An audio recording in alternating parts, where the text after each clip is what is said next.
Assalomu alaykum hurmatli YouTube ko'ruvchilar, hurmatli kollegalar. Bugun 17 mart. Xudo xolsa mijoz keldi o'xshaydi. 15 martda qor yog'ib qoldi, 14-15. Bugun уже soat 2 bo'lib o'ynab qoldi. Biz shashpay ishga chiqamiz. İşler menen bo'lib.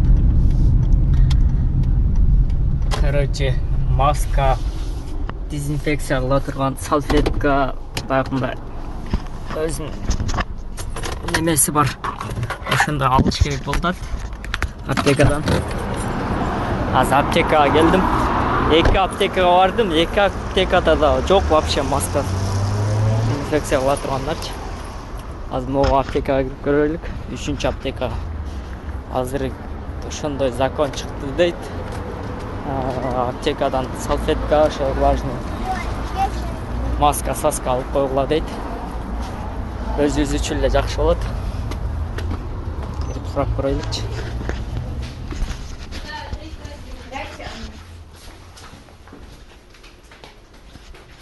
Девушка, у вас гель для рук остались? Нет. Социальная? Есть маски, салфетка нету, да? Нет, салфетки есть. А маски И вот как есть и- в аптеке. Знаете где? Прямо по правой стороне, вот Каусиняна 13, и там следующая, то ли аптеки столички или что такая длинная, вот там маски. Или как антисекс, или как такое. Спиртовые салфетки. Ну, я понял, знаете. Есть еще антисекция такое? Нет, да? Сколько стоит? 72 рубля.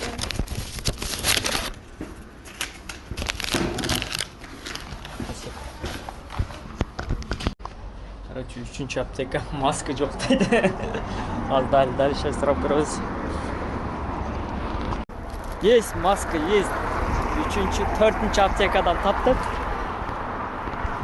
Гусейнова 13-15 бир. Аптекадан таптык, 4 аптекадан. Маска 10 штук.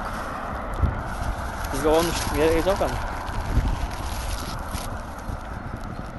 Раствор, хлор, машинаны анча-мынча арчыган. Өзүбүзгө эле жакшы, бул арчыган туура. Дезинфекция. Баш сактасын, коронавирус чыкпасын. İşte başladık hem. Maskаны алдык, салфетканы алдык, хлорду алдык, дезинфекциялан машиналардан. Күндө бир мал кылсак койсок өзүбүзгө эле жакшы эртемен. Адеп килен чүйүп чыкканда кылбай. Бир эле мал койсо жетиштүү болот дейм. Анда месе кеттик. Күлчөдө эткиле. Биринчи заказ кетти. 9 болсо, бул 15. 3 дом наракта. 600 метр экен. Биринчи заказ 13 менен 150 сом. Улан табыздагы. Такси станка Шереметова жакты текшерүү өтөт экен каттуу. Балдар жөнөтүп калды. Алып койгула балдар, урматтуу коллегалар. Өзүңөргө эле жакшы алып туруп, мындай тагы иштей бергиле. Как раз ошол жерде городской поликлиника бар экен. Масканы кадаганда эмеден берип калды. Поликлиникада. Эртеңден баштап границалар Россияга кириш полный жабат экен, СНГ боюнча. Ошондой деп уктук. Эртең 18 марттан баштап майга чейин өтөт. Ошо майда ачылат экен. Каттуу кетет, Россияда кармалат уже. Өзүңөргө сак болгула. 27-28 мүнөт 400 рубль өчтү. Слобода деген улицага келип калдык. Шереметова барсакпы дейм. Машина жууп Шереметова өтөлүкчү, эмне болуп атат ошол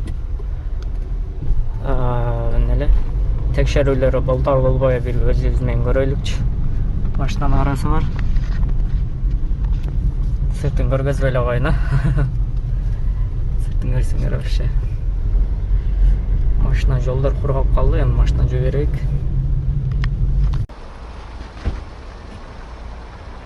Күн ачык калып, балдар баардыгы эшикке чыгып алып. Күн суук болсо карда машинасында отурушат. Текшерүүлөр пока жок. Кеткен окшойт. Кетиптир. Шереметьево аэропорт. Заказ бердим, 1000. Де корпоративный заказ экен. Жарым сааттан ашык турду окшойт.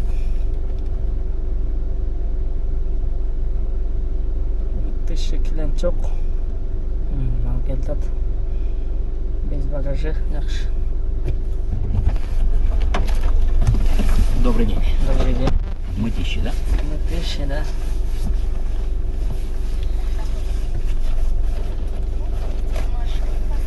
Как мы поедем? Обычной дорогой или по платной? Обычный.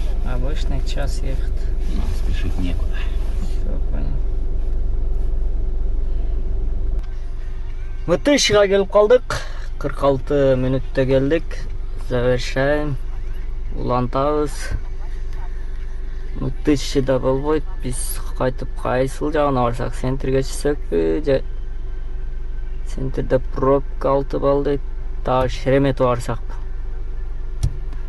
Шереметьево барып, да бир рейс кылайлык по делам. Коюп күтүп отуруп турабыз. Берип калса жакшы болот.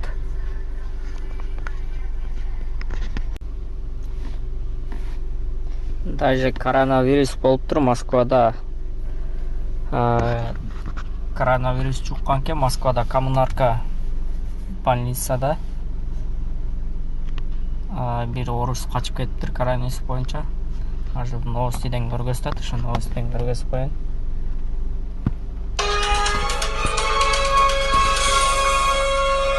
Здравствуйте, в прямом эфире программа «60 минут» по горячим следам. Конечно, коронавирус, и о нем говорим, его обсуждаем. Начинаем со срочных новостей. Из больницы в Коммунарке ночью, по данным телеграм-канала «База», сбежал еще один пациент с подтвержденной коронавирусной инфекцией. Беглеца зовут Алексей Нелюбин. В 3 часа ночи он просто вышел из приемного отделения, перелез через забор и исчез в неизвестном направлении. Сейчас его ищут по всей Москве и области. Но главный вопрос даже не в том, сколько Нелюбина и когда его отыщет полиция, а в том, когда уже все эти люди обретут разум, перестанут подвергать смертельной опасности жизни других людей, жизни окружающих и тех, кто живет в этом городе. Вопрос, судя по всему, риторический, или уже впрямь пора создавать специальную полицию, что ли, для нарушителей карантина, или даже тюрьму.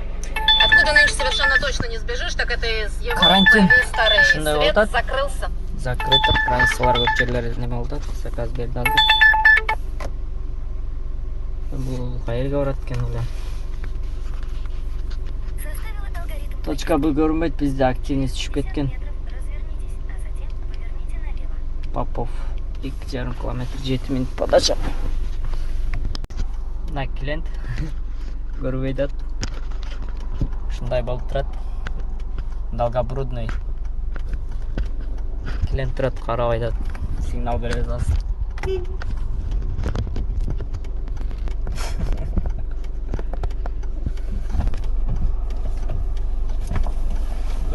Здравствуйте. Вот Долгопрудный, да? Да. Все показывает всего 16 километров, но что-то как-то долго показывает. Пробка, что ли? Пробка, да. Большая? 28 показывает. Через МКАД там Сегодня такая пробка или вообще, да? вообще, да. Ну, отсюда через это, Волоколамский. Где-то 50 минут, да, показывает? Да, 50 минут. Ну, отсюда выйдем. У вас дверь не закрыта. Да? Да. Жол пробка болуп, 51 минутта келдим. Заправкага кирип анан келдим эле. Бензиним аз болуп калды эле. 691 рубльге. По делам домой койсоң сәл арзаныраак берет, ошон үчүн.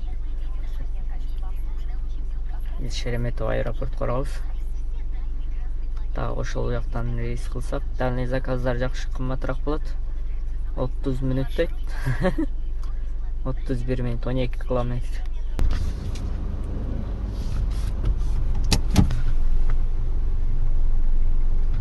Шереметьево аэропорт. Кирерме эле келди, машина аз экен. Жана көйлөй машина. Сразу эле F жактан берди. Биринчи Б жакка таштады, Б жак пробка, ал жак албайм мен. Мына уже чыгып кетти там бир 20 чакты эле машина бар экен. Эфтен алып кетебиз эми дальше. P11 парковка, Яндекстин өзүнүн парковкасы бар. Анан терминалдарга жиберет. Терминалдардан заказ алып кетебиз. Слово для начала этого обсуждения, а именно обсуждение вопроса. Вот коронавирус боюнча да айтат Владимир Владимирович Путин. Распространению коронавируса. Пожалуйста. Уважаемый Владимирович, уважаемые участники совещания, вчера мы провели первое заседание Координационного совета по борьбе с распространением коронавирусной инфекции. Его задача – это постоянный мониторинг ситуации и выработка оперативных решений по защите людей от этой опасной инфекции, а также подготовка мер по поддержке отраслей и предприятий, которые оказались в наиболее сложной ситуации.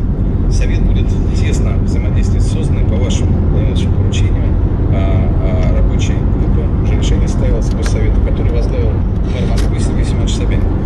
У правительства Москвы есть уже хороший опыт борьбы с распространением коронавируса, и мы будем учитывать его при развернутой этой работы по всей стране.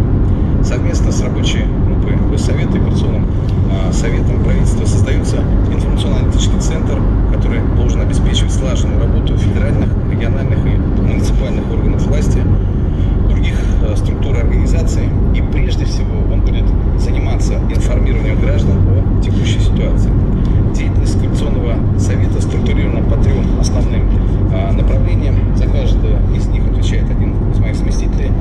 Социальная сфера и, в первую очередь, здравоохранение — это Татьяна Алексеевна Голикова, соответственно, экономика — Андрей Иванович Белоусов, и мониторинг ключевых показателей, а также коммуникация и информационная работа — это Дмитрий Николаевич Чернышенко.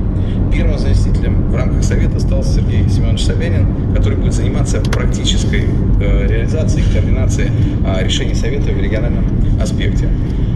Уважаемый Владимир Ильич, ситуацию с распространением коронавируса мы вчера обсудили с главами правительств стран СНГ. Я проинформировал их о том, что начиная с 18 марта, то есть с завтрашнего дня и пока до 1 мая, въезд в Россию иностранных граждан и лиц без гражданства будет ограничен.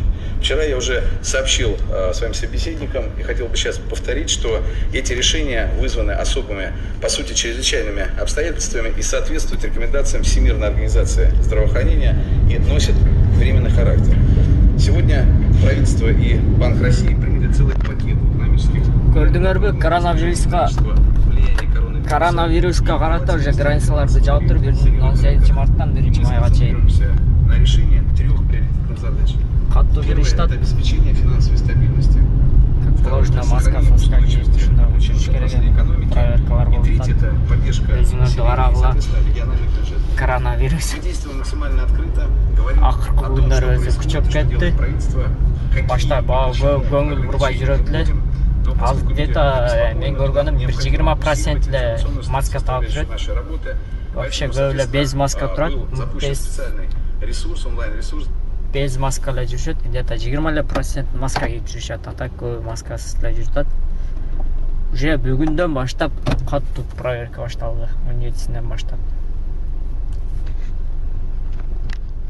Жаңы приложение алсаңар, өзү автоматически иштеп атат. Жолдун ортосунда туруп алат. Көрдүңөрбү, автоматически өзү баспайсың, өзү келди деп мен кыргызча которуп алган. Всё. Заказ бергенде дагы, кеткенде дагы ушундай болот. Казак менен болот. Парковка F жакка келдик. 2 саатка таштайт, азат менен болот, анан бул жерден заказ берет. Дальше кетебиз.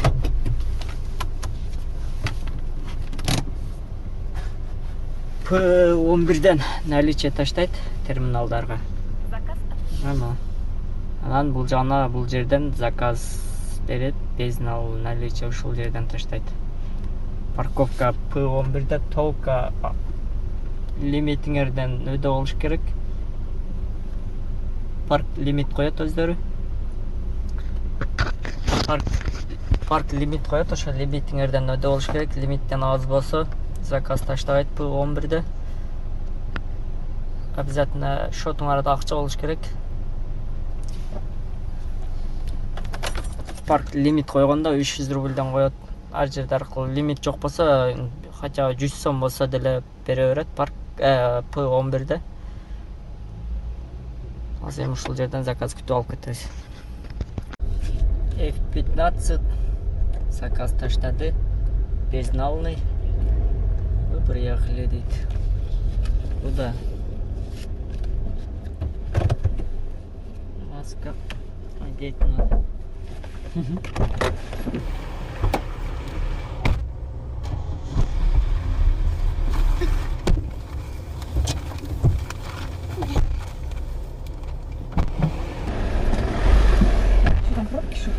Пятый сокольный, да, у вас? Это скрина. Сколько времени в Москве? В Москве 7:30. Как мы поедем? Обычной дорогой или по платной? Платный что, быстрее? По платной, да, чуть-чуть быстрее будет. Час 3 минуты, 25 минут быстрее. А сколько стоит?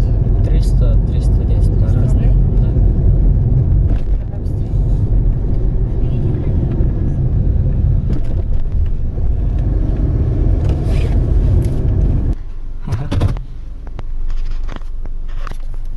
Баласы тосолду, баласы кичинекей экен, баласы кичине экен, баласы бир 6-класста окуйт окшойт. Апасына айтат: коронавирус алып келдимби дейт. Аэропорттон келди эле азыр. 1300ге келдик, 1 саат 7 минут через платный жол менен. 300 рубль платныйга төлөдү. Закрываем. Занят болуп койдук биз. Үй жакта иштерибиз бар эле, азыр ошого барышыбыз керек. 5 заказ 3000 рубль болду. Домой коебуз. Домой жок, Химкиде биздики. По делам алып коебуз. По делам кымбатыраак. Ошол жакта иштерибиз бар эле. Где-то 6 саат иштедик, 6 саатта 3000 болду.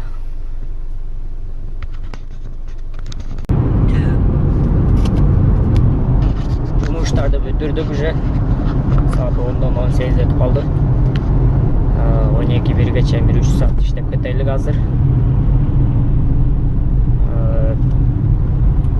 Коронавируска карата ночь иштеп киребиз.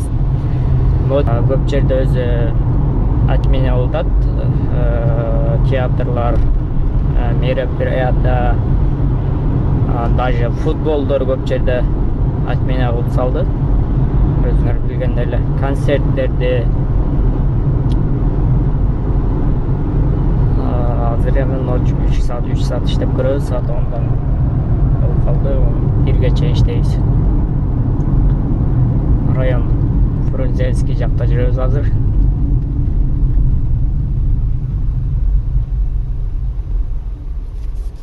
Биз проводник чыгып калды, ошо менен жүрөбүз. 6 заказ. 1-3 коэффициентмен бердиле. Кашевский. Алып берелик. Нам нужно только направо. Маршрут построен. Поверните направо. Направо, налево, короче.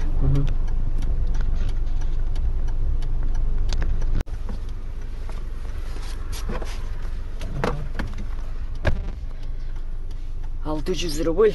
Идрис Турк экен. 25 минут. Закрываем. Турк экен, турк не дейт дейсиңерби? Киргизия, вы умный человек, дейт. Стройка не работаете, дейт. Только такси работаете, дейт. Күлүп койдук, анан не дейт элек. Азгы стройкада иштебей калды. Иштейт эми балдар. Эми көп азыр таксиге өтүп кетти, ошого айтып атпайбы буларчы.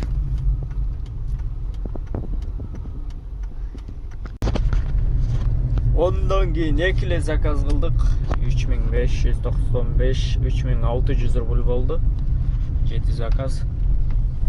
Uyga barataz, işler çıkıp kaldı. Saat 11:30 olup kaldı. Zakaz slabırak. Çınını aytkanda. Zakaz azırak. Cemen üçün ошондо болду. İştegenler işte odat. үйдө иштерибиз жүрүп калды. Баарыбыз салып, эртең сабыр чыгабыз. Коронавирусту көрөбүз эртең эми. Текшерүүлөр кандай болот? Каналга жазылгыла, класс басканды унутпагыла. Өзүңөрдү эч аткыгыла. Всем пока демекчи.